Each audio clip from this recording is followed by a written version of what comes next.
હાલો. નમસ્કાર સાહેબ. નમસ્કાર સાહેબ. નમસ્કાર. નમસ્કાર. નમસ્કાર. કેમ છે? ક્યાંથી પધારો તમે? બનાસકાંઠા. ઓકે. ગામ દિયોદર તાલુકો ચીબડા. ઓકે, સરસ. હવે તમારા વિસ્તારની ખેતી કઈ છે અત્યારે? તમે શું શું વાવો છો? અમારે હાલમાં ખેતી છે એરંડા, રાયડો, મકાઈ, જીરું, બટેકાની. બાગાયતીમાં કોઈ ફળ ફૂલ પાકમાં કયા વાવો? કોઈ દાડમ વાવો? દાડમ ખરી. ઓકે, દાડમ થાય છે ને? દાડમ થાય. તો આને જમીન છે ને, તમને આખી જમીન કેવી જોઈએ? નિતાર જમીન જોઈએ, રેતાળ જમીન જોઈએ. ટાછોડ હોય તો ચાલે. ચીકણી માટી, ગોરમટી વાળી માટી ન ચાલે. ન ચાલે. ચીકાસ વાળી માટી હોય ને તો આ મૂળમાં ફૂગ થઈ જાય, પાણી ભરાય ને એટલે સડી જાય, છોડમાં વૃદ્ધિ ના થાય. હોય બરાબર. અને આ છોડની 45 વર્ષની લાઈફ છે. બહુ લાઈટ. અને 3 વાર ઉત્પાદન આવે: ચોમાસું, શિયાળું અને ઉનાળુ. બરાબર. બરાબર. હવે આ વસ્તુ બાગાયતમાં ફાયદાકારક એટલે હું કહું છું આને કે તમે વાવો ને એટલે 6 મહિનામાં પ્રોડક્શન આપે. 6 મહિનામાં તમારું ઉત્પાદન ચાલુ થાય. જેમ કે આપણે કપાસ વાવીએ ને, કપાસ વાવીએ અને જ્યારે કપાસની હાઠિયું કાઢતા હોય ને ત્યારે આમાં પાક ચાલુ થાય. તમે કપાસ વાવે ત્યારે આને વાવી દો તો તમારે કપાસ નીકળતો હોય ને ત્યારે આમાં ઉત્પાદન ચાલુ થાય. એટલે તમારે વરસ આમાં ફેલ ન જાય. ખેડૂતોને મોટો પ્રોબ્લેમ શું છે? બાગાયત નથી કરતા. એ મોટો પ્રોબ્લેમ કે 3 વર્ષ રાહ જોવી પડે. ખેડૂતની કેપેસિટી હોય નહીં, પૈસા ગોતીને બધું કરતા હોય. નાનો ખેડૂત હોય તો કરી ના શકે. હવે આ વચ્ચે જે જગ્યા છે ને એમાં તમે આંતરપાક ગમે કરી શકો. સિંગ છે, સોયાબીન છે, કોઈ પણ. લસણ, ડુંગળી બધું જ થાય. નાનો ક્રોપ કોઈ પણ થાય. બરાબર.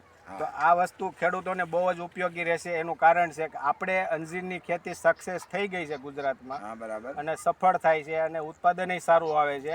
આપણે 70% અફઘાની અંજીર આપણે ઇન્ડિયામાં આવે છે. તો જો ધારે ને ખેડૂત તો આ અંજીર, અફઘાની અંજીર બંધ કરાવી શકે. આપણા ખેડૂતમાં એવી તાકાત છે. પણ થોડુંક એને યોગ્ય માર્ગદર્શન નથી. અંજીર ખેતી કેમ કરવી, પ્રોસેસ કેમ કરવી, તો અમે બધી જ ટ્રેનિંગ ખેડૂતોને આપીએ છીએ. બરાબર. અને તમામ માહિતી આપીને અમે એને બધી રીતે અમને જે પ્રોબ્લેમ આવ્યા હોય એને અમે કમ્પ્લીટ કરી દઈએ. અમે આમાં કોઈ મોનોપોલી જેવું રાખતા નથી. બરાબર છે. ખેડૂત આગળ વધે. હા, અમારો આ લક્ષ્ય. તો તમે જો આમાં ખેતી કરવા માંગો ને તો અમે તમને બધો સપોર્ટ કરશું. ના, રેડી. 100%. હવે આમાં કાંઈ તમારે કંઈ પણ પ્રોબ્લેમ હોય તો કયો અમને. ના, આમાં કોઈ પ્રોબ્લેમ નથી. તમારી બહુ ખેતી સારી છે. તમને આમાં કઈ નવું જાણવું હોય કે ખેડૂતનું વળતર બહુ સારું રહે છે આની અંદર.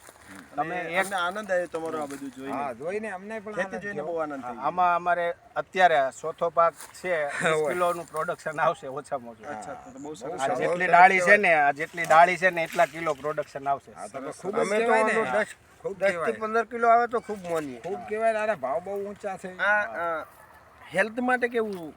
હેલ્થ માટે આ રાજા કહેવાય, ફ્રૂટનો રાજા કહેવાય. આની અંદર તમામ ન્યુટ્રિશન છે, તમામ રોગને આનું બેલેન્સ કરવાની ક્ષમતા છે આ ફળમાં. એટલે આયુર્વેદમાં અંજીરનું બહુ જ મહત્વ છે. એટલે તો કોરોના પછી આની માંગ વધી. અત્યારે 1600 થી 3500 રૂપિયા સુધી અંજીરનો ભાવ છે ડ્રાય ફ્રૂટનો. ખૂબ ભાવ છે સારો. અને કોરોનામાં 2020માં 500 થી 800 રૂપિયા હતા. તો આની હેલ્થ પ્રત્યે આની ડિમાન્ડ છે તો આટલા ભાવ વધ્યા છે. અને આ ઘાસરો ઘાસ છે ને, આ કોંગ્રેસિવ ઘાસ છે, એમાં નાઇટ્રોજન મળે. એટલે અમે એ કાઢતા નથી, પણ બહુ મોટું થઈ જાય ને પછી અમે કાઢીએ છીએ.